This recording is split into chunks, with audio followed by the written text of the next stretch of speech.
91 December 2023లో Reserve Bank of India RBI తన ద్రవ్య సమీక్ష సమావేశంలో పాలసీ రెపో రేటును 6.5% వద్ద మార్చకుండా ఉంచింది.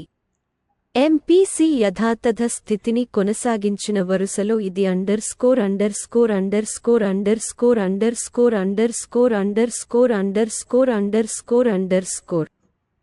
Reserve Bank of India RBI తన ద్రవ్య సమీక్ష సమావేశంలో పాలసీ రెపో రేటును 6.5% వద్ద యథాతథంగా ఉంచింది. ఎంపీసీ యథాతథ స్థితిని కొనసాగించడం ఇది వరుసగా 5వ సారి. కీలక రేట్లను యథాతథంగా ఉంచాలని మానిటరీ పాలసీ కమిటీ, ఎంపీసీలు ఏకగ్రీవంగా నిర్ణయించాయి. స్టాండింగ్ డిపాజిట్ ఫెసిలిటీ రేటు 6.25% మరియు marginal standing facility MSF rate మరియు బ్యాంక్ రేటు 6.75% వద్ద ఉన్నాయి.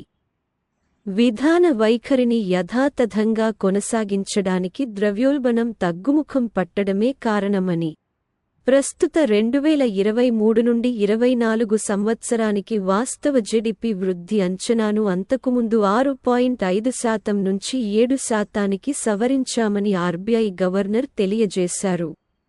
2024 నుండి 25లో మొదటి త్రైమాసికంలో వాస్తవ జీడీపీ వృద్ధి 6.7%గా, త్రైమాసికానికి 2లో 6.5%గా మరియు త్రైమాసికం 3లో 6.4%గా అంచనా వేయబడింది. ఆసుపత్రులు మరియు విద్యాసంస్థల్లో యూపీఐ లావాదేవీల పరిమితిని ₹1,00,000 నుండి 5,00,000కు పెంచాలని సెంట్రల్ బ్యాంక్ ప్రతిపాదించింది.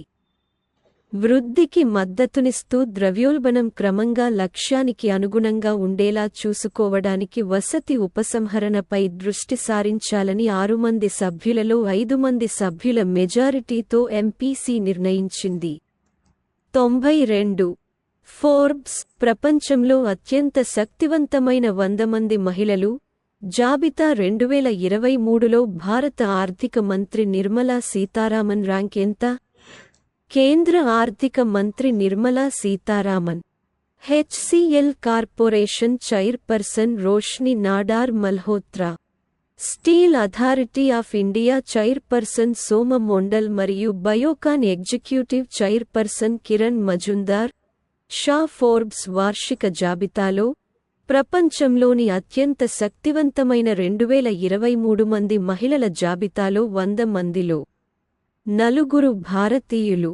సీతారామన్ వరుసగా 5వ సంవత్సరం జాబితాలో 32వ స్థానంలో నిలిచారు. 2022లో 64 ఏళ్ల బీజేపీ నాయకుడి అత్యుత్తమ ర్యాంకింగ్ ఇదే. ఆమె 36వ స్థానంలో ఉండగా 2021లో 37, 2020లో 41, 2019లో 34. మల్హోత్రా 60వ ర్యాంక్లో ఉండగా మోండల్ 70వ స్థానంలో, మజుందార్ షా 76వ స్థానంలో నిలిచారు. గతేడాది ప్రతిష్టాత్మక జాబితాలో వరుసగా 53, 67, 72 స్థానాల్లో నిలిచారు. రాజకీయ నాయకులు ఈ జాబితాలో అగ్రస్థానంలో ఉన్నారు. మొదటి 4 స్థానాలను ఆక్రమించారు. European commission president Ursula von der Leyen number 1 స్థానంలో ఉన్నారు. ఆమె తర్వాత European central bank president Christine Lagarde, US vice president Kamala Harris మరియు ఇటలీ ప్రధాని జార్జియా మెలోని ఉన్నారు. తోటి సంగీత విద్వాంసులు బియన్స్ మరియు Rihanna, media mogul Oprah Winfrey, పరోపకారి మెలిండా ఫ్రెంచ్ గేట్స్ మరియు మెకెంజీ స్కాట్ మరియు ఫ్యాషన్ డాల్ బార్బీతో పాటుగా సంగీతకారుడు టేలర్ స్విఫ్ట్ ఈ జాబితాలో 5వ స్థానంలో నిలిచింది. ఈ జాబితాలో రాజకీయాలు మరియు విధానం, వ్యాపారం, ఆర్థికం, మీడియా మరియు వినోదం, దాతృత్వం మరియు సాంకేతికత అనే 6 విభాగాలు ఉన్నాయి. పాలిటిక్స్ అండ్ పాలసీ విభాగంలో 18 మంది, బిజినెస్లో 37 మంది, ఫైనాన్స్లో 19 మంది, మీడియా అండ్ ఎంటర్టైన్మెంట్లో 12 మంది, దాతృత్వంలో 6 ఎంపికయ్యారు. 93 state bank of India SBI pension ఫండ్స్లో 20% వాటాను ఎంత రూపాయలకు కొనుగోలు చేస్తుంది? ఎస్బీఐ పెన్షన్ ఫండ్స్లో 20% వాటాను 230 కోట్ల రూపాయలకు ఎస్బీఐ కొనుగోలు చేయనుంది.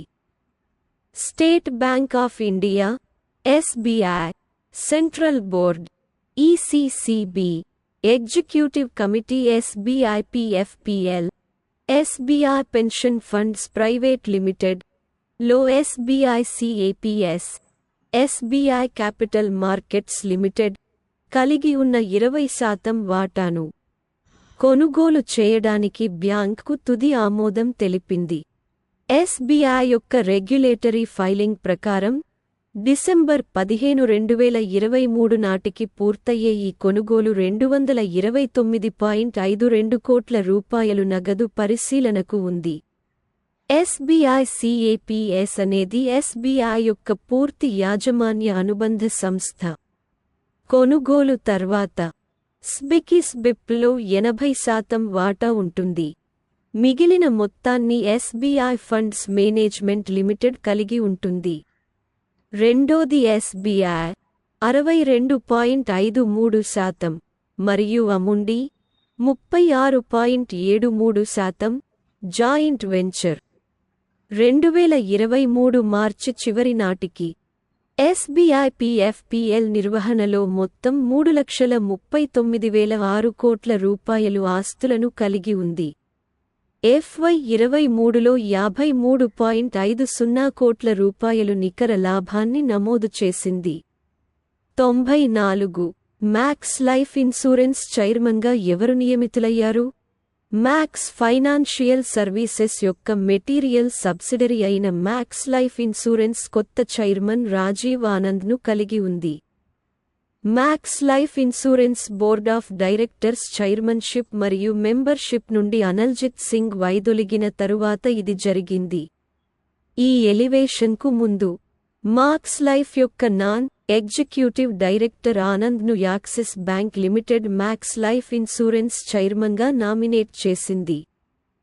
మాక్స్ న్యూయార్క్ లైఫ్ MNYL అనేది IRDAI ప్రైవేట్ రంగ బీమా కంపెనీలను విలీనం చేయడానికి అనుమతించిన ఒక వారంలోపు జూలై 11, 2000న భారతదేశంలో విలీనం చేయబడిన మొదటి ప్రైవేట్ రంగ బీమా కంపెనీ. నవంబర్ 15, 2020న MNYL IRDAI నుండి రిజిస్ట్రేషన్ సర్టిఫికేషన్ పొందింది. బ్యాంకింగ్ మరియు బీమా రంగంలో ఇటీవలి నియామకం ఎగ్జిక్యూటివ్ డైరెక్టర్ ఆఫ్ దివాలా మరియు దివాలా board of India IBBI Jitesh John. State bank of India MD Vinay M. Tonse. 2025 వరకు 2 సంవత్సరాలు.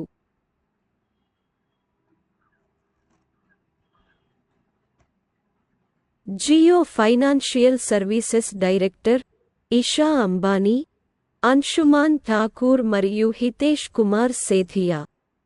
కోటక్ మహీంద్రా బ్యాంక్ MD మరియు CEO అశోక్ వాస్వానీ, దీపక్ గుప్తా స్థానంలో జనవరి 1, 2024 నుండి ప్రభావం. Bank of Maharashtra executive director Rohit Rishi, Ashish Pande స్థానంలో. 95 స్విగ్గీ ఇండియా చైర్మన్గా ఎవరు నియమితులయ్యారు? ఫుడ్ టెక్ మేజర్ మరియు కిరాణా డెలివరీ స్టార్టప్ స్విగ్గీ తన బోర్డుకు స్వతంత్ర డైరెక్టర్ మరియు చైర్మన్గా మాజీ డియాజియో ఇండియా మేనేజింగ్ డైరెక్టర్ మరియు చీఫ్ ఎగ్జిక్యూటివ్ ఆనంద్ కృపాలును నియమించింది. 2024లో జరగబోయే IPO కంటే ముందే స్విగ్గీ 3 స్వతంత్ర డైరెక్టర్లను నియమించిన తర్వాత ఈ నియామకం జరిగింది.